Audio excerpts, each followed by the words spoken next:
Jimmy Rex, welcome to the Earn It All podcast. Dude, thanks for having me, man. So pumped. Absolutely. It's great to have you out here in Scottsdale, Arizona. It's nice, dude. In the winter in Utah, you got to get out a few times. It's any excuse to get to Scottsdale is a good one.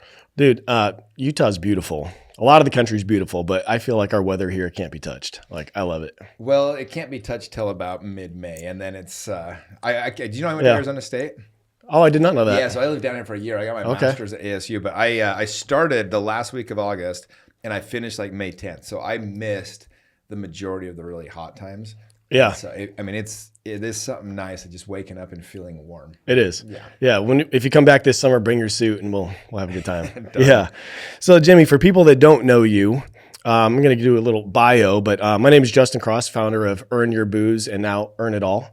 So I want to just let people know who are listening, who you are a little bit, and then we'll dive in. Yeah, man. So Jimmy Rex, you're the founder of what your shirt says, We Are the They, which is a global coaching program for men to help them lead an exceptional life. Is that kind of accurate? I would say that's pretty accurate, yeah. Okay. All right, cool. You're also the host of the Jimmy Rex Show, which is a very popular podcast. I was listening to it this morning. And author of a brand new book called Be One. That just came out, a week ago or so? It came out Tuesday, so 4 days ago. Yeah. How's it going so far? Do you know? Good. We just hit today, or actually last night, we hit Amazon #1 on like motivation and leadership. Yeah. We won't know about the USA Today list or the Wall Street Journal list till probably Tuesday next week. Okay. But that's, we're right there. So but I imagine it's going pretty good. It's going good, man. Yeah. It's cool. We did everything that you're supposed to do to make it go well. Yeah. And thankfully people have been buying the book. So Cool. Well, good. Well, also, you're a real estate expert. Says you've sold over 2,500 homes yourself. Yep. And helped your team sell another 4,000. Yeah. That's a tremendous amount of homes. Let's see. You've also visited 105 countries in the past 6 years. Yeah, I'll be I'm going to Africa next week. Actually, I'll be at 110 by the time I get back. So. Where are you going in Africa? So I'm taking my coaching group, 25. So we do these adventure trips every like 6 months. Yeah. And so I'm taking 25 of us to so my favorite place I've ever been is Victoria Falls. Okay. They have this crazy whitewater rafting and dude, you'll be like walking down the street and you have to wait for like elephants to cross the road. Yeah. It's just like this crazy place. And so we're going there, we're going to Kruger Park, and then I'm bouncing around to a couple of random countries by myself before. Just so I can cross them off. So Mozambique, Lesotho, and Eswatini, places you'd never, there's no reason to go there. Right. So yeah. Yeah. So you can get that number up to 110, 112, something like that. It'll be 110 by the time I get back. And you hiked Kilimanjaro, I believe, right? I did that like 5 years ago. Yeah, I had a chance to go with, it's funny because at the time, he wasn't quite the celebrity he is now, but like Jason Kelsey was with us. Cool. Haloti Nada, Chris Long. We had about 10 NFL guys and a bunch of military dudes. Yeah. And that was an experience of a lifetime, man. Do you know a guy named Sean Swarner? I don't. So we're going to Kilimanjaro in February with him. Sweet. He's done it, 23, 24 times, something like that. But dude, the dude has one lung. And he has summited every highest peak on the continent, every continent. I totally know him. He was on my podcast like 3 months ago. Yeah, I do know him. Yeah? Okay, cool. Thinking of somebody else when you said it, but yes. Super nice dude. But did all that with one lung. Yeah, it's pretty crazy. It's really I think crazy. He said it was like a superpower though, because he had to learn to breathe the correct way. Right. And one of the favorite things that I pulled out of that interview, Rob interviewed him, was he was like, dude, what were you thinking as you were going through this? One lung, it's excruciating. There's really no end in sight. You're just going and going and going. And he said something I thought was so cool. And he's like, with every step, I just said, I'm getting stronger. I'm going to get stronger. One more step, get stronger. And just kept going. And when you think like that, it's like, well, man, I can just keep racking up this strength and these wins and all these things in my mind, let alone my body, and just keep going. I want to keep going. I thought that was great. And he got it. Well, I think we're so used to just, when we feel a little bit of resistance, we can give up. But we can go so much further than we think we can. Like when I climbed Kili, we had a guy with one leg actually that hiked it. Really? Yeah. And he had his, literally, I watched the guy fall hundreds of times and get back up. And it was actually the coolest part of the whole thing was watching this guy fight through it and get to the top. In fact, I'll tell a quick story. It's my first day being there, I was just pumped to go kind of meet these NFL guys, kind of network with them. And but I was a little intimidated the first day. They were all buddies. They all played together. So I'm just kind of like the realtor that just snuck onto this trip, And so I see the guy sitting there. His name's Q. And I go have breakfast with him. He's got one leg and he's telling me why he wants to do this. He said, 22 military guys take their lives every single day. And so I want to get to the top so I can prove to my fellow military friends that, they have something worth fighting for and worth living for. I'm like, damn, that's a pretty big goal, you know? Yeah. And so the next day I was hiking, and one of the guys with us, he was a football player. His name was Dave Vabora. And he had, after his football days were over, he set up this foundation called ATF, which basically what they do is they take former military guys that have lost limbs, like this guy Q, and they teach them how to snowboard or ski or climb mountains and things like that. It really just gives them purpose. And so I started talking to him. I'm like, man, that's so crazy that, you know, you're training Q. He told me how cool it is that he's doing this for his military buddies. And he actually said to me, he says, like, well, Jimmy, it's actually much deeper than that, man. I've gotten the call from his wife twice in the last 6 months where Q had a gun in his mouth. Like he's fighting to hang on every day. And he said, if he gets to the top of the mountain, I think he's going to get over the hump and he'll be great. If he doesn't, this dude will be dead in a couple months. I'm like, holy shit, this no just pressure. got a little bigger than, exactly. Dang. Anyway, and so as we were climbing the last day, and so you'll find this out when you get there. Like the first 5 days, you're just hiking all day. It's fun though. It's like 10 hours a day, but it's not too bad. You're just, you know, conversations and stuff. The last day, you start in the middle of the night and you just hike all morning, and you get to the peak. You're supposed to get to the peak for sunrise. We were about 3-4 hours behind because Q kept falling and just, I mean, this dude's got one leg, you know? Yeah. It's exhausting. Right. And you're in altitude the whole time. And we get to this, there's like a false summit. So you still have about 600 feet to go in elevation, but you have to walk around the rim. So it takes you a couple hours, like an hour or so. And we got to this false summit, and it was one of the coolest moments of my life, man. I'm like sitting there, and the guys that were in charge of our group, like the guy that was in charge of all the Sherpas, his name was Orca, and then this guy Dave Vabora, this guy Chris Long, who was in charge of our group, they're talking, and they're like, hey, we need to send Q down. Like, he's done. And this dude was done. He had nothing. I mean, he'd given everything. Yeah. You know? So like, hey, Q, we're gonna send you down, you know, and I'm like, oh shit, like we can't go down. Like I knew it was on the line. I don't think these guys understood what was. How would you send him down? We just send him down from one of the Sherpas, just walk down. Just Damn. Down. Yeah. But if he hadn't, I mean, we weren't to the top yet. So Yeah. It was a fake. But you were almost there. Yeah, but like he knew it wasn't the top, Right. And so I'm sitting there and I'm like, oh my gosh, we gotta do something about this. But I'm on the realtor, you know.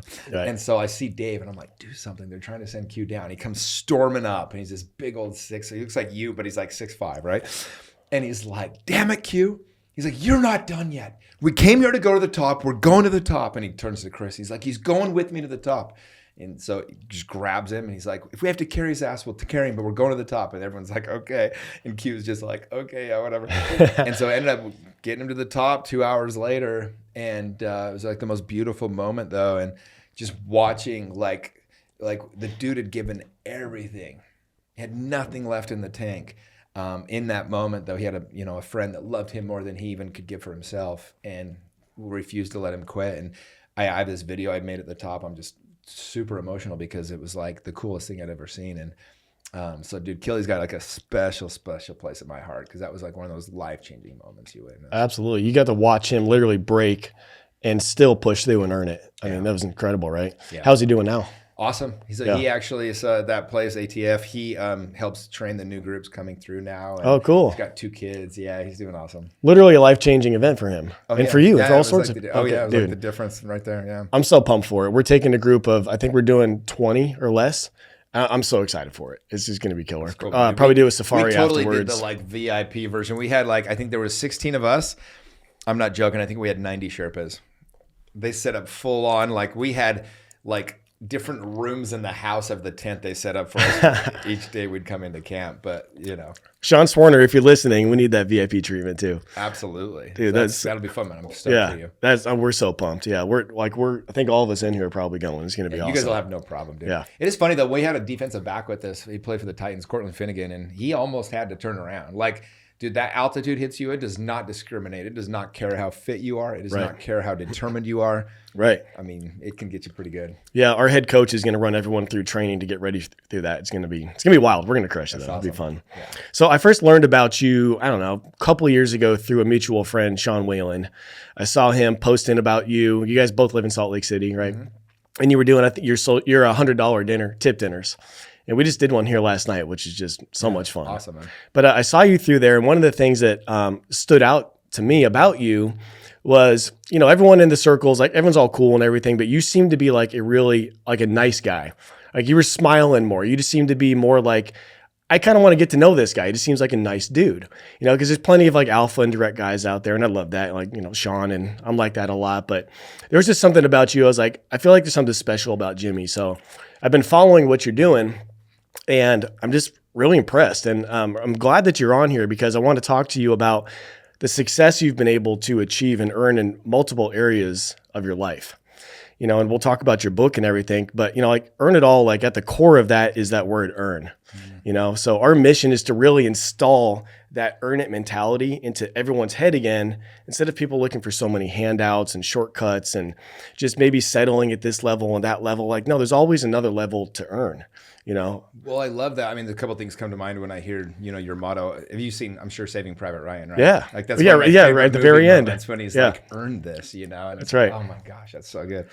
So it makes me think of that. But, it's interesting, like society today, one of the big things that I think mistakes that's happening is we're trying to make life easier for everybody. Yeah. We're trying to say like, hey, you don't have to pay for your college. You don't have to go work, right. cover the other thing. I mean, there's literally cities, I think it was, I don't want to say it was like Boston or Baltimore, one of those kinds of cities, was trying to like pay their citizens, or it was Maryland, to not have to, like, as long as they didn't commit any crimes, they would pay them each month to like live. It's to like just exist. The craziest shit you've ever heard of, right? And it's like, but like with all the handouts and all the freebies that are out there and all those different things, like, and there are some people that need those, but the problem is confidence comes from like showing up and accomplishing something that you had to work for, you had to earn, right? And so what you do, and whether they're doing this on purpose or not, I don't know, but like I think for the most part they're well-meaning, but when you give people things, they don't earn it, and they know that, and so there's no confidence gained. Right. I mean, the gift of my life was going through the hell with the real estate market when I was building it when I was younger. I mean, it was so hard, and I had to work so hard to not go under. I had to work so hard to build that like after that was over, when I got through that, it was like, oh, like you can throw anything at me. Like the confidence level that I had in my own abilities, like I'm the asset, I'm the thing that's going to produce. And so I don't care what happens with the government. I don't care what happens with the president. I really don't. Like I'm the person that's going to make that happen. But when you don't earn it yourself, then you don't get that confidence. And I always say there's the three most valuable things in this world you can't get given to you, you have to earn them. And that is, number one is a peaceful mind. Number two is a healthy body. And number three are loving relationships. Like you can't buy them. You can't get them gifted. You have to earn those. And that's why they're the most valuable things that are out there. Right. And so when I say, I love that earn thing, and it's because ultimately the best things in life you have to go out and earn them. You absolutely do. And, I think one of the best ways to earn that next level, you said confidence, is by going through things that go wrong, issues, problems, like having these things that go wrong now. Because, especially I've been in my own business for about 8 years. Before that, I was in aerospace for like 14. And I got used to working in high pressure environments, with lots of money, lots of assets involved, and especially in the aerospace with stealth fighter jets and stuff like that. But in the beginning, when I was an entrepreneur, like if something went wrong, even a small thing, it felt like a mountain to me. I was like, oh shit, what am I going to do? And now I'm at the point now where like when something is like starting to not go wrong or go right, and it does go wrong, I'm like, awesome. I know I'm going to get through this, and I'm going to have the skill and that extra level of knowledge on how to deal with this kind of problem now. So as business goes, like I think a lot of business owners, they make mountains out of molehills in a lot of examples that come up, and business is always a roller coaster. I've accepted that. Like there's good days, bad days, years, months, all these things. So I know you've had some things go not according to plan in your career, because how long have you been an entrepreneur or a business guy now? I mean, I started forever. In 2003, so yeah. So 21 years. Yeah. All right, cool. So a couple questions for you along your path, right? I got a quote here first. I'd like to know what you think about this. I've been seeing this a lot recently. It says, slow success builds character. Fast success builds ego. I think it's 100% on the money. Yeah. I mean, look, like, having time, and it gives you perspective to be able to look back and see, and it's interesting because all my friends that picked a lane and just grinded for 10 years, they built something great. Yeah. They have a multiple 6-7 figure income. Their life's going really well. It was the guys that were always trying to get that quick hit or that cheap hit that, they just go from one thing. And I was in real estate, so you see them a lot. They flip homes, they get their license, they become a lender, they become a hard money lender. They just always trying to make a quick buck, but they really never build anything, and they don't get those skills and habits that really create success. And so, I would agree with 100% with that. I mean, the universe is undefeated, man. It's not going to let you get something without putting the effort in. You might temporarily, you might get lucky, you know, and it's funny because like I invested in a stock company, whatever, 7-8 years ago, that when it went public for a minute, it was worth more than Ford. And was this Nikola? Yeah. Okay. So Nikola Motors. Yeah. And so for a point there, and there's a whole story on American Greed. They did a story on me about this. You can go see it or whatever. But my shares at one point were worth over $30 million. And it was crazy. Like, here's the weirdest thing, dude. I don't know how to explain this. It was like the gift of a life to be able to experience this. Yeah. But like I was waking up, and by the time I looked at my phone, because at 7 a.m. the stock market would start ticking. Based on what happened on overnight trading, I either made or lost $1 million to $2 million almost every day for like 4 months. And my money was all tied up. So I couldn't do anything. It was in my account, but I couldn't like sell it or anything. Yeah. And it was so weird because it completely lost its value to me. It's hard to explain, but like I'm sitting there like, you got 25 to 30 million bucks. You're like, well, cool. I'm never gonna have to work again. But at the same time, it was so fleeting. It was just like, and so like when it crashed, when the Hindenburg report came out and I think I lost 12 million bucks in one day. And then, you know, the day before I could pull the shares out and finally sell them in December, GM pulled out of their deal. I think I lost another 7 million bucks on the last day. So by the time I could pull it out, I couldn't even move houses. Like it did fine still, but it was not life-changing at all.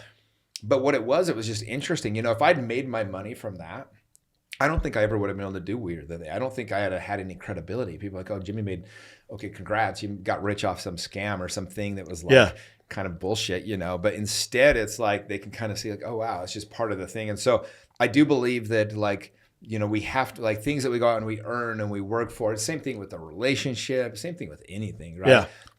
You just have so much value on those. You just care so much more and you're able to do so much more with those. Yeah. So you needed that, call it a failure in that stock. You needed that to get to We Are the They and the other things, right? Yeah, it was kind of a perfect storm because I still 10x'd my original investment, but I mean, over 6 year span, you know, so it was still nice, but it was enough money to be comfortable. But like, yeah, like it didn't, I was already making multiple seven figures as a real estate agent. So it didn't like change much in my life, but it made it comfortable enough that I could then start We Are the They and not have to need it to make money to succeed. That's awesome.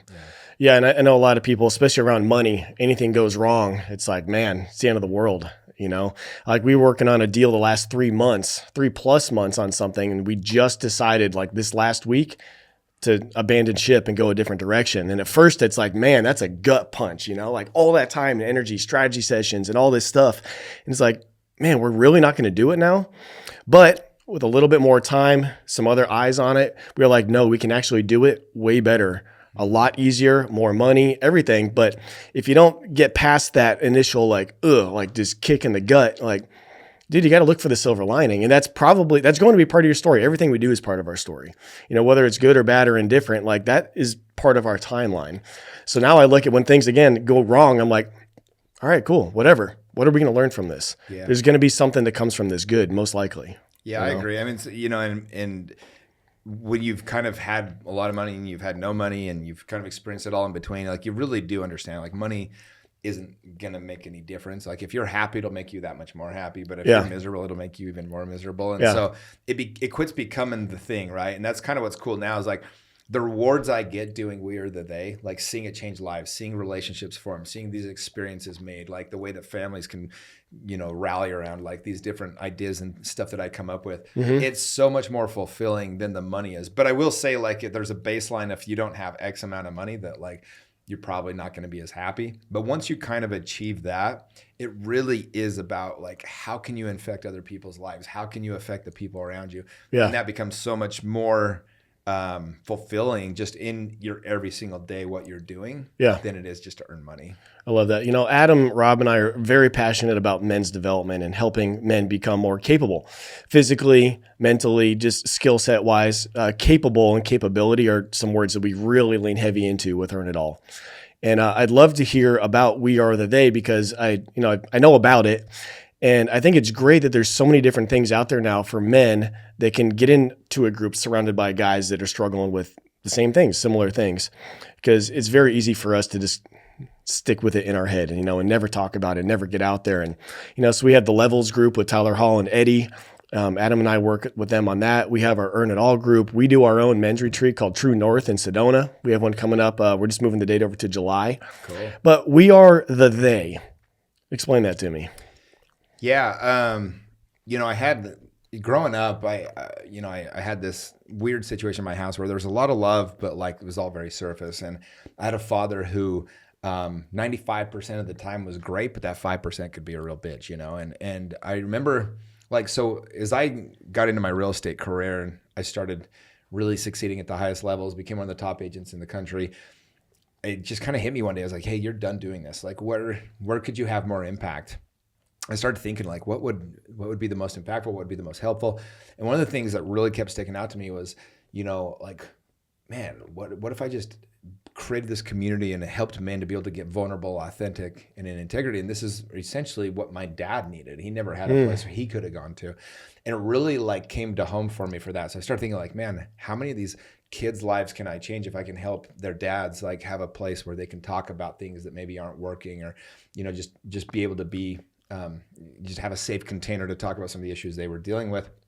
And so as I kind of started working through that idea, it was funny because about this time last year, I had a chance to sit down with my dad one night for a full night, 8 hours. And we got into some deep conversations. He started talking about some of the things that happened to him when he was younger, and he'd never been able to talk about any of this stuff. He'd never discussed most of it with anybody. And I just remember thinking man, how different would have my life been? Would have the lives of my siblings been if my dad had had a safe outlet to be able to express this stuff? And so one thing I love right now, I think it's, really coming on the radar is, men's health. And there's, we're kind of fed up with seeing the negativity that has happened to men in a lot of ways with suicide and loneliness. And it's really become an epidemic in and of itself. And so I just kind of saw this void where I was like, there was nobody doing this. There was no place to go to learn how to create community and become friends. I've been to all these masterminds, but it was always more business related, or, people talking about how successful they were. And I was like, what if we got real? Because me and my friends started doing this a couple of years earlier. We'd gotten into, some safe spaces with each other and really gone deep. And it was so vulnerable and it was so beautiful. And every time we're vulnerable, we think oh, if they really knew me, they wouldn't love me. But then when you feel how much more they love you because you've been vulnerable and kind of express some of your fears and doubts and, things you've done that maybe weren't so pretty, then all of a sudden you're I was oh man, I want to do this on a mass scale. And so for me, it was kind of that was the pivot I made. And I said, if I can help bring this to society, I can help men to be able to connect with each other, build this community, this strong brotherhood. And so that's where I came up with the idea for We Are the They. And so I launched it, 2.5 years ago. And awesome. It's been beautiful, man. It's been, the funnest thing I've ever done by far. And just helping men connect on the deepest levels. What would be one thing you could tell a guy that's hey, I want this kind of breakthrough? Maybe that word vulnerable is kind of soft and he's I don't know if that's for me, or you know what I mean? I don't know, what can you tell someone to help them take that mental leap that, yes, I'm ready to open up. I'm ready for some help and some more. Yeah. And because, there's this idea that oh, if I get vulnerable, people will take advantage of me, or I can be first seen as being weak. And that's all true too. So I'm not saying to be vulnerable with everybody. This isn't go post on Facebook that your biggest insecurities in life. Right. But if you have an environment that's safe enough, so here's where it becomes a superpower. So when we open up to other people, we give them permission to open up to us. So all of a sudden, we have a connection that is much different. And, every guy is going through these issues by themselves and they think they're unique to them. They think they're the only ones going through it. Right. So one of the exercises I have my guys go through is I put us all in this big circle. It's the first weekend we all get together and I call it Step in the Circle. I created this from a couple other exercises that I had seen. And essentially, I read off about 40 questions that are super vulnerable. And if it relates to you, you take 2 steps in the circle and then you step back out. So I started out pretty easy. I'm hey, if you feel like you're going to let your parents down one day, step in the circle. And then I say, if you've ever had a parent pass away, step in the circle. If your parents divorced when you were, a kid, step in the circle. And, half the group, a third of the group, each question. And then I get a little bit more vulnerable. I was if you have a pornography issue, if you have, step in the circle. If you've ever cheated on your spouse, step in the circle. If you've ever been cheated on by a girlfriend or a wife, step in the circle. And then I ask a question, I say, if you ever woke up thinking today might be your last day, or if you've ever tried to commit suicide, step in the circle. And I mean, by this point, there's pretty few dry eyes left. Yeah. And everybody's, I mean, you're seeing each other and you're seeing like, oh, I'm not alone in this. And in that, there's so much power because you've already connected on a way, you've been seen in a way. And when most men have never truly been seen. And the problem is this is where this vulnerability becomes a superpower again, is if you're always wearing a mask and trying to pretend like everything's fine, then you don't trust the love you're getting because you think like, well, if they really knew who I was, then, they wouldn't love me. And so when you're able to take off that mask and be seen and you're loved in that state, then all of a sudden you can trust the love that you're getting and so you can feel it. And so that's the whole reason we invite the men to be a little bit vulnerable and be authentic and to get into integrity so that they can be seen for all their problems, all their issues, and they're still worthy of being loved. Yeah. And when that's the case, then, those guys they just form these deepest bonds right off the bat because most of them have never experienced that. Right. And or they've experienced it just themselves and they're like, I don't know what to do with this. Like Tim Grover talks about harnessing the dark side. We all have things that we're like, we know we want to work on, or we know things that bother us or something that's kind of, something we're not too happy about. But like, if we can acknowledge that that's there, I think that's step one. We work on it. Like that's how I get over a problem. Like if there's a business issue, the longer that you just kind of stare at it and fester without getting tactical about how to solve it, I think it gets bigger. So the quicker, in my opinion, that I can get to the whiteboard and start to figure out how we're going to solve this problem, the better. And so like a guy too, like a lot of those things you mentioned, like whether it's pornography or if it's an addiction to something or if it's a limiting belief or whatever, that's been built up most likely over decades. Yeah. So it's not always easy to just be like, okay, I'm ready. But when you find a spot like We Are the They or a place where you do feel like you can do this, it's amazing how quickly that can change. I experienced this at Levels. We did a breathwork session, with Tyler. They brought in, I think, Jennifer. Yeah. I'm sure you know her. Yeah. Her boyfriend's in my group. That's how we brought her cool. Okay. Originally. Yeah. And that was one of those things where like I was in the right spot for it at that time. Like I had tried before at a resort here in Scottsdale and, my wife and I went there and it wasn't for me. There's something, I could see some shit wrong with the ceiling and I couldn't get comfortable, but we went here and we had spent a couple days with all the guys at this retreat. And by the time Jennifer showed up and, we all lay down, like I was ready for it. And I was able to get in there and really just figure some stuff out. And like afterwards, dude, I mean, everyone was just crying like crazy. But it was amazing how one yes to that Levels retreat, like someone saying yes to We Are the They, one time can help with decades of shit that you've had in your head. Like, it's not like, okay, I've been this way for 20 or 30 years and now I need another 20 or 30 years to get out of it. No, you might need one freaking day or one weekend. Yeah, Tony Robbins talks about that all the time. He's like, people way overestimate how long it takes to make a change. Yeah. You can decide in 5 minutes. Immediately. Yeah. Immediately. Yeah. So along those lines of like the breath work and all that, like I've heard you've done some ayahuasca trips, right? Yep. Or I don't know if that's the right terminology, but how does that kind of help? Is that something you do for kind of mental expansion, mental health? Is it fun? Like what's the deal with that for you? So I don't do it with my group. I do it just separate. Okay. So make that very clear. It's illegal in the United States. And so, correct. But first time we did it, we went to Costa Rica, done it a couple times down there, but I mean, it's just a very powerful psychedelic that's really helps you. There's different. It's funny because when you're a kid, everything's just drugs, right? Yeah. And then you get older and you realize, oh, okay, like steroids. And even in steroids, there's 20 different types of steroids, right? I mean, sure, in your guys' thing, you do plenty of TRT. Well, technically that's steroids, right? But then you have like, all the ones that, tren and some of those kinds of things you're like, definitely stay away from. Yeah. And when I was a kid, it was like everything was just drugs. And to me, mushrooms and heroin might as well have been the same damn thing. Yeah. But I had an experience a couple of years ago, it was a little over 5 years ago. One of my buddies that I look up to the most in the world. And he's like, dude, have you ever done a journey before? He's like, you got to experience this. And it was life-changing for sure. My very first time doing it was probably one of the most profound moments of my life. And Johns Hopkins University has done all these different studies. And I mean, it's like over 75% of people that do it say it's the most profound experience of their life when they do this the right way. Wow. And so ayahuasca is kind of like a full send. It's like if mushrooms or MDMA therapy is like, open the door and kind of walk you through.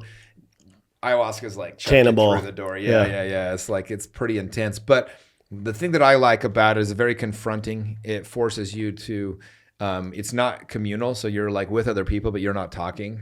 And so you really have to go inward. A lot of times with other journeys, you know, you get a lot of people in the community, and it's very easy to start focusing on everyone else and not have to look at your own shit. And so the one thing about ayahuasca that's nice is there's no talking. So you're looking at your stuff, and it's like, we're going to deal with this right now. So I've had the opportunity to do it, you know, half a dozen times now, and I don't recommend it for everyone. Like, it can go pretty dark. Like, it's my best way I can say it is, if it's not a hell yes, it's still a no. Okay. But for people that are looking, like, you know, to take it to the next level, or looking to, like, for me, it's where I learned to love myself. It's where I learned, like, how, in my opinion, like, why, like, how God works and religion, all these things. Like, I've gotten all those answers in ayahuasca retreats. And so for me, it's been very impactful to help me. But if you're not ready for it, it can, because what it does is it's going to show you these things and make you kind of start working and dealing with them. And if you're not ready for that, if you don't have the support to integrate that, or coaching or something, then it can leave you in a pretty weird spot. Sure. And so, but yeah, for those that are ready, man, it's a cheat code for sure. So you need that support though, not just in the moment with like a shaman, right? Like afterwards, what you're saying. Yeah, exactly. Yeah. So, like, for me, you know, it's me and a lot of my best friends did it together. And so we could support each other, and we, you know, had coaches that we were relying upon, and being able to integrate the experience into our life and help us. But it's wild, man. It's this tattoo right here. It's a cross on my finger. Comes from a conversation I had with my higher self in an ayahuasca retreat, but it was, you know, it manifested to me as Jesus. And I was asking about this girl I was dating, if I should, like, you know, get serious with her. And he just kind of looked at me and he's like, I don't know, is that what you want? Yeah. And it was funny because it's like, it's not what you'd expect, you know? And I was like, well, I don't know. He goes, well, you haven't manifested it. He's like, you get everything you manifest. So as soon as you're ready, just manifest, it'll be yours. And I was like, oh shit. And so that's to remind me that I get everything I manifest. That's what it really means. And so, like, I've had all these little lessons, you know, like, I had a really beautiful experience about religion. So I grew up Mormon, and I was, you know, I left that church when I was 32. And I was kind of like, I mean, I left because I had problems with it, but I also never wanted to be the bitter guy. I didn't want it to continue to have any control over my life. But I was having a hard time navigating, like, what it was and what it wasn't. And in one of these ayahuasca experiences, again, was, you know, talking to my higher self, and it basically came to me. It was like, as I was having this experience, again, I was able to have this conversation with who was Jesus in this situation, and I was loving it. I was asking him all these questions. It was amazing. And I said, hey, I want to have more of these experiences. How can I do this? And he's like, well, it's all about intention. Like, think about how much intention you put into this conversation. You got your friends together, you got ayahuasca, you fasted, you did this diet, and then you knew you were going to throw up if you took more ayahuasca, but you still did, so we could go deep enough to have this conversation. So because of the intention, that's why you're being able to, you know, have this conversation. And I said, so is that how it is with religion? Like, you know, like the Jewish guy that, you know, is all in on Judaism and everything else. Right. And the Muslim that prays, you know, 4 times a day and everything's like, exactly. And so I said, so they're all technically talking with God. And he said, yes, it's all about how much intention goes into it. I said, so the Mormon person that goes to the temple and fasts and does all these things, that's why they're having these spiritual experiences. He said, exactly, it's intention. I was like, holy shit. So it doesn't matter which religion, it's how much intention you put into finding God. He's like, yeah, what all-knowing, all-loving God wouldn't respond when you have full intent to do it? And it was like, in a moment, it was like, oh my gosh, like, that made so much sense for me, that, like, this is God. Like, if we want to find God, it's the intention that we put into it. And it's kind of like that with anything. And so for me, it really cleared up any, like, so I was like, oh, it doesn't even matter. It really doesn't matter what religion is what. And each person is finding God when they go all in on it. So that was a really beautiful thing for me. Like, I remember after that, I was just like so relieved, because, like, oh, I can love all the religions and, like, actually appreciate them for what they are. And then also I was like, so when I pray at night and I just, like, take 2 minutes and kneel, like, you're not giving me answers? He's like, no, because there's no intention. And I was like, so you don't want me to do it? And he's like, well, I don't care. It's nice, but I'm not going to answer any of your questions. Yeah. It was like so real. And I had like 50 cool experiences like that. And so I could tell all these different stories. But it's just a way to kind of, you know, tap into a different realm. I do believe, I don't know what it is. I just know that it's like a way to, it's kind of like breath work. You're just going to a different frequency, going to a different place with God. And so you get different answers. I heard recently a concept that God is a verb. It's a state of being, and not necessarily like a one-to-one person you could talk to, kind of, because we've always associated it like that through religion. But, you know, I've done the breath work, and I've experienced definitely something like that. Like I experienced in my mind what I felt was where I would go when I wasn't in this body, just from breath work. I'm curious what you think about that. I don't know if you've heard that before. Like God and being like a state of being, it's a verb. It's a thing you can kind of not necessarily like point to, but it's Sure. I mean, it's kind of cool with my situation. For the first 31 years of my life, dude, I was all in. Like when I was a Mormon. And how old are you now? I'm 42. Yeah. So I mean, it's been a minute, but I knew where I was from, why I was here, where I was going, what was right, what was wrong, and I was 100% sure of it. So now I kind of like not knowing. Like you asked me that question, I'm going to be honest. I have no idea. That's what I love about it too. I'm like, I don't know. That's cool. The other cool thing is like, I'm not trying to convince anyone else of my way of thinking. Like this works beautifully for me. I have a connection with God now that works so well. I feel guided. I feel like he appreciates me. And so in that gives me confidence. That's what true confidence is like walking, knowing that your path is, lit by God. And so for me, this is kind of a cool little place to be in. That being said, I don't know if it's right. I reserve the right to change my mind at any time. And so for me, like I hear you say something like that, and I was like, cool, I don't know. My thoughts exactly. I'm like, dude, I don't know. Never thought of that. Anybody that says they know doesn't. No. So it's no, we are so small, such a blip on the radar in the scheme of things. It's like, dude, I don't know. Dude, I play this game with my guys. This is an interesting one. I want to hear if you know the answer, okay? Okay. What is the name of your great-great-grandpa? Be honest, if you know. Great. Yeah. So for the record, 1 out of about 100 people will know. Yeah, like I said, it's not top of your mind if you. Yeah, Milton. It was either my great or great. Okay, so great. John Milton. And tell me one thing about him. Storekeeper. Yeah, exactly. Yeah. So my point of this is no one gives a shit. Like we're here for a very long time or very short time. Yeah. Nobody cares when we're gone. You're not going to leave a legacy. This is 2 generations removed. You haven't thought of this freaking guy in 20 years. You don't even know his name. It might be Milton, right? Sure. Like, it might be your great grandpa. It might be your great. Yeah, I might have got it completely wrong. Fine, we'll go 3 generations. What's that guy's name? You have no idea. What's your great great grandma's name? You have no idea. No one cares. Like we are here. And then we die, and then we are forgotten. Mm-hmm. So like ultimately, you can infect about 30 to 50 people at a heavy level while you're on this planet. Your legacy is what you leave in people while you're here. Mm. It's not what you're going to leave when you're gone. Like when you're gone, dude, my uncle died 2 weeks ago. I was in California, and I had a date lined up to go out with this girl Sunday afternoon. We're going to go to the beach and go do some stuff. I damn near, his viewing was that night, Sunday night. I almost stayed in California just to hang out with this girl instead of going home to my uncle. Last minute, I'm like, I should probably go home. Go to the viewing. It was like a 3-hour drive from Salt Lake. And I went, paid my respects, and I was gone. And I will probably never think of him again, minus to tell the story like this. My point is like half the people at your funeral can't wait to be gone. Right. Half the people you thought would be there didn't go. Mm-hmm. Of the people that really were there, by the end of the day, most of them are back to work doing their thing. Like, we don't, like, just live your life for you. Live your life, like, for the things that you want to do today. We're so worried of what other people are going to think or how we're going to be remembered, all these things. And ultimately, like, are you happy? Do you like waking up every day? And do you go, you know what? I like being me. Like, this is fun. I get to be Jimmy Rex today. I'm going to go have a hell of a day, you know? Yeah. Like, we're so worried about what's going to happen after, and we're just going to be forgotten. We're not that important. And so when you can embrace life that way, all of a sudden, nothing's that serious.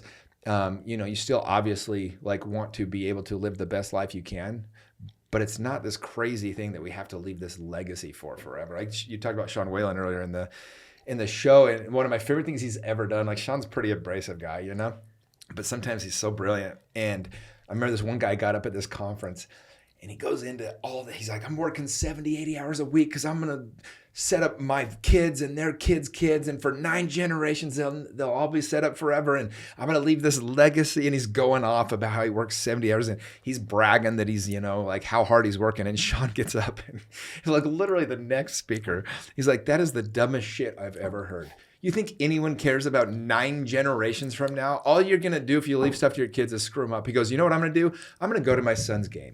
I'm going to go watch my daughter. I'm going to take my daughter on a date tonight. I'm going to work 30 hours a week. I'm going to go spend the time with my friends and my wife. Yeah. Because I'm only here to infect the people that I can. He's like, this whole 9 generations bullshit. He said, every one of you, just ignore every piece. That is the worst advice you're ever going to get. I was dying. Just destroyed him. Oh, and only a way that Sean would do it. But it's true though, dude. It's like, spend the time with the people that you love now. No one's going to give a shit 9 generations from now. Right. No, I love that. I heard the other day that kids 7 and under, this applies, what they most remember about their mother is hugs. So women, mothers, make sure you hug your kids a lot. And men, it was playing with them. So like that's a huge part of us training guys to be capable is so you can run, jump, chase, play with these kids, have the energy, because they're only going to be 1, 2, 3, 4, 5, 6, 7 until they're 18, 20 and then gone. So we don't train for like looks necessarily. We train to be less achy, to be more capable, to have more energy, stuff like that. And you can still look great, But I love that you said that because one of my biggest revelations of turning 40, I just turned 40 in October. Congrats, bro. Thank you. Was essentially that like, if my life was done today, I've lived an amazing life. And so I'm just trying to affect as much positivity and happiness and lessons learned and everything I can on my kids and people around me now. And hopefully some of that will carry on. Because yes, I would love to be able to affect, many years after I'm gone. But the reality is I can only affect you right now. There's like 5 other people in the room, but it's you and I right now. So I'm just giving everything I have to you and just trying to make the best experience here. When I leave, whoever I'm with next, I'm going to do the same thing. Just keep carrying that on. Yeah, well, it's one of the cool things about like a podcast. The old saying is like, if you do want to leave legacy where people remember you, either live a life worth writing about or write a book that's somebody worth reading, right? And you could say like, leave a podcast. One of my big motivations for having a podcast was like, so that if I died young, which I probably will, just the way I live, I'm just guessing. Why do you think that? I just take a lot of risks. Yeah. And, but no, I'm probably not. But my point is like, I'm going to Africa in a couple of days. And you're doing stuff that's not necessarily staying home. I'm taking my whole group and I'm doing it pretty. I mean, we're doing bungee jumping in Africa, which already is a horrible idea, and like this rope swing, and we're gonna go whitewater rafting this river with crocodiles. The most dangerous thing I'm doing, I'm going a couple of days early to hit another country. I'm going to Mozambique, and I literally looked at the like warning from the U.S. government. It's like jihad has taken control of much of the country. Do not go. And I'm like, we'll be fine. I'm Jimmy Ricks. I'm fine. So we'll see. But eventually it'll catch up to me. But my point is like, you can leave a legacy so that people at least like in that sense, it's like, oh, this guy, we at least knew he lived. But like, you're not gonna, again, it's like doing cool things like the podcast and doing these things like people at least can kind of, there's something there. The world has changed so much. But the best way you can really leave a legacy is spending the time with the people you want and making their lives better. And how many lives does that affect? If, like that's one thing I love about my coaching program. It's the reason like I wrote the book is like somebody will pick up that book 100 years from now. It'll change their life. Hopefully, right? Like, but those are those lessons that I learned. It's like I can mentor somebody from the grave if they pick up the book and take the lessons that I, put in there and stuff. For sure. So, speaking of taking risks, I've heard you have some practice to do, like being a captain of a boat. Is that accurate? Boat. Yeah. Yeah. What's it? So I've heard what happened. You sunk a boat? No. Technically, no. No. Okay. Well, so I bought into a house. So when I was like, it's actually funny. When I was like 12, my friends would always go to like Powell with their families. Yeah. And they'd come back. And we were pretty poor. My dad drove like an 18-wheeler and we were just fighting, And they'd come back from this Lake Powell trip and they'd always brag about their houseboat trip. And I remember like as a 12-year-old being, one day I'm going to have the best houseboat. I'm going to throw the best damn parties anyone's ever seen on Lake Powell. So when I had my best month ever in 2014, I think I sold like 40 homes that month or something. And I went and bought a houseboat and I started throwing these houseboat trips. And I'd take anywhere from 30 to a couple hundred people to Lake Powell. And we did have the best. I mean, I've thrown this trip 50 times. And so it wasn't like I was inexperienced, but this boat, we were coming back from one of our trips. This is 5-6 years ago. And dude, it just like water just started coming over the top and I couldn't figure it out. Like we'd barely left the shore. But anyway, I just kept going and eventually it started sinking. And this is a full-blown houseboat? Oh, yeah. It's like 70 feet? Yeah. Something big? 75. Yeah. It's a big houseboat. Okay. And I'm like, so when I was a kid, my dad would always freak out when things went wrong and he ruined a lot of family vacations. So I'm really like very intentional to not freak out when things go wrong. So as the houseboat's like having serious issues, and it was like, at first it was kind of annoying, but kind of funny. I got my buddies out there bailing out of the front of the boat. And dude, it just kept going deeper and deeper in. And we got about a 45-minute drive ahead of us on the boat to get to the marina. And, dude, like all of a sudden it starts pouring in the front bedroom down below. And I'm like, oh man, now we got a problem on our hands. Yeah. So it became pretty intense. But I told all my friends, I'm like, dude, just keep filming. I'm going to keep driving. Totally. And I'm just trying to keep a good attitude because my dad was the opposite. So I'm like making jokes. I can remember at one point, I like turned to my buddies and I'm like, this is our Vietnam, and just being stupid. I think I saw it on a movie once or something. And so we're all laughing. And so anyway, so at the end of it, I ended up getting the houseboat back, and they said that we saved it because I just kept going. Like if I'd have stopped, we would have sunk. And we did rescue it, which it probably would have been better for insurance purposes, just let the damn thing sink to the bottom of the lake. But it's over there. Yeah. We get the boat back. To this day, it's on the lake. It still works. So people always are like, oh, I heard you sunk a houseboat. I said, well, technically, I saved a houseboat from sinking, but sure. And but it was funny because I compiled all the videos, and I had my marketing guy send me a video of it. And it was like funny, but it was missing something. I'm like, oh, here, do this. And so we put some Titanic music to it. Yeah. And it went viral. Dude, I remember it was so funny. I was dying as I watched it. So as soon as I hit play on Facebook, that's where I put it first. I literally sat back in my chair and just waited. It took about 3-4 minutes. And then, dude, it was just like, and it ended up getting like 150 million views. Like, no kidding. I mean, it got shared everywhere. Mike Tyson shared it, the Coast Guard, you know. And anyway, what was funny about that is like all the news stations were calling me, and they wanted to interview me. I'll show you this. It's hilarious. They wanted to interview me about it. And I'm like, no, you guys are going to make me look stupid. They're, no, I promise. I said, all right, I'll do it under one condition. I said, if I do the interview, you have to refer to me in the article. At the time, I was just doing real estate. So I said, you have to refer to me as real estate expert Jimmy Rex every time you mention my name in the article. So look, dude, if you pull up any of the articles, read that right there. Go ahead. Real estate experts, houseboat sinking at Lake Powell captures viewers' attention. Every single article, bro. There's like hundreds of them. Real estate expert, real estate expert. And so I ended up making a huge positive out of it. And then the day I started my TikTok channel, like 3 years ago, I was like, this guy was helping me. He goes, do you have any funny videos? I'm like, well, I have this video that went viral on Facebook about sinking my houseboat. And so I sent it to him. He chopped it up into like 4 pieces. And I think the first video got like 22 million views and like 18 million, 11 million. It's crazy. Just kept going. So my first week on TikTok, I had like 80,000 followers from that. From that? Yeah. All right, boys, we need to get a boat. Yeah. Literally got to sink a boat. So anyway, but it's funny because, you know, people all the time will bring it up. And but yeah, man, it's just, it was funny. Like when I was a kid, I'm telling you, like my dad, like something would go wrong and he would just flip out. And so like the whole time I'm just laughing while waves are just crashing in. The boat's going under. It's good stuff. So you have a quote on the front of your book, and it says, I can't see it from here, but it says something about maybe you don't need to study anymore about how to be a good man. Just be one. Waste no more time arguing what a good man should be one. It's a Marcus Aurelius quote. I love that. Yeah. So why did you choose that for your book? It's my favorite quote. You know, it just simplifies it all. Like, you know, like it's one of the things I do when I'm coaching a guy, and they'll come to me and they'll have this whole story around what they did and what they should do and if they're right or wrong. Yeah. And I'll literally just look at them and I go, dude, you already know. Like, you know. Yeah. So what if you were coaching yourself, what would you tell yourself you need to do? And they already know. And it's kind of like my point of it. It's like, we know what to do. Mm-hmm. You know if you're being a shithead. You know if you're being a good person. Like, you already know. We don't need to argue over this. We don't need to talk about it. Like, just be a good person. Right. You know, like if you pee on the seat, wipe it off. Right. If you eat a piece of candy, don't throw the wrapper on the ground. You know what I mean? If like somebody is nice to you, like make sure you tip them, whatever. Like, and so that's kind of what the whole thing is about. It's just like this way of being in this world.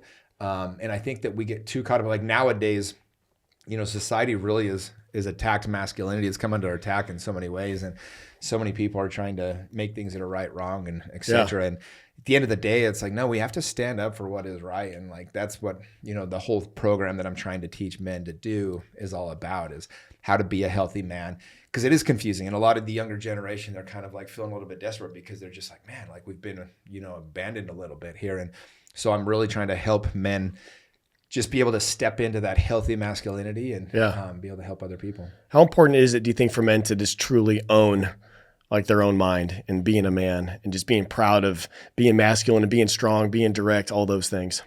Dude, I mean, look, like a woman that's in her feminine power, which is like her true feminine, there's nothing more powerful than that. But it's the man being in his masculine that allows the woman to go there. And so it's a perfect dance. It's a polarization. The more polarized your relationship's going to be, the more passion you're going to have. Like, it is a perfect dance. And so ultimately to the man, it's like it's just everything. Like, it's okay to go to your feminine, do breath work, do meditation, do these other things, write poems and shit. But you need to live in your masculine. And when you do that, you give permission for everyone around you to just kind of be able to be safe and that's where true transformation can take place. And that's how we really complement women. When we are at our best selves, our most capable, confident, just driven, all in selves as men, we support them the most. Yeah. Right? It's not we have to try to be them, which is, what a lot of people think. It's like, no, like we are completely different, and we are able to best support you and complement you as women when I am truly just owning my own thing as a man. Yeah. 100%. Right. Well, good, man. I'm really excited to read your book. I can't thank you enough for being here in Scottsdale. Man, do you have anything else you'd like to tell people? I always like to ask, like, what's one thing you could tell the listeners to help them earn the next level, whatever that may be with money or mindset or something? I think the most common misconception is that like this magic fairy comes and touches certain people and they have success. Dude, it's just consistency over time.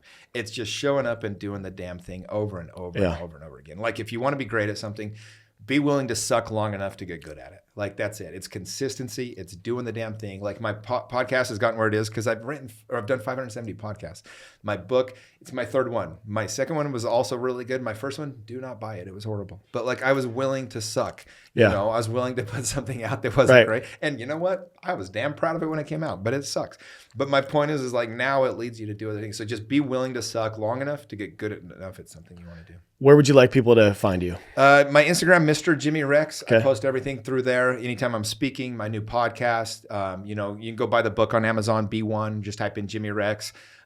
We just hit Amazon's #1 bestseller list for motivational and leadership category. And so really hoping to get on the Wall Street Journal USA Today list this week as well. And awesome. So, yeah, go pick it up and appreciate the help, man. Yeah, you bet. Well, hey, man, much love and respect. Thank you for being here. Please keep doing what you're doing, supporting men, supporting people, and is really helping spread that earn it mentality. Awesome, man. Appreciate it. Thank you, so brother. much, dude.